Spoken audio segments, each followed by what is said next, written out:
So thanks for the little refresh on the KSAs and the key anchors, Tim. I think having those in mind as we go into the empathy mapping exercise is super useful because they help us to keep the role in mind as opposed to sort of get super excited about what way one candidate might talk about those knowledge, skills, and abilities, or the way they're interpreting those anchors over other candidates. And so we sort of hold the KSAs as a way of thinking about the role that actually needs to be done in the organization. And when we only do this, candidates tend to get that long list, like you mentioned. And so there are lots of opportunities to sort of self-select out of actually giving an application in or expressing interest.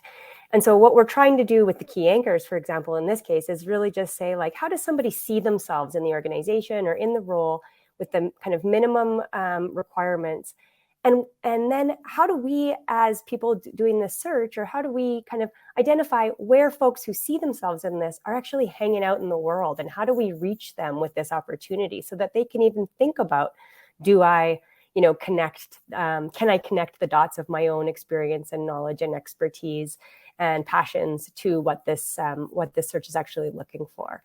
So we borrow the exercise of empathy mapping from the world of computer-human interaction design and user experience because it allows our group to really collaborate on articulating all of those little things that we might know about people who might see themselves in this role, potential candidates in this case.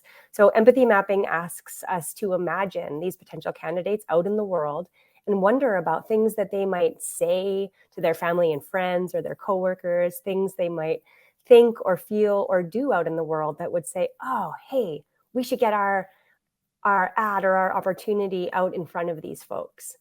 So the core function of the empathy map is really to externalize that knowledge, to let us hold those insights about potential candidates in light of their knowledge, skills, and abilities, or their connections to the key anchors.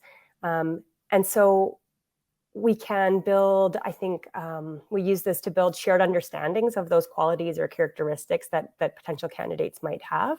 But we're also really doing it to inform decision-making linked to the work of sourcing and outreach for the search. So you can see in this little graphic on the slide, there's 4 quadrants in this exercise. Green stickies are what we might hear the candidates say. Pink stickies are what the candidates might feel. Blue color here is what they might think, and yellow would be what they do.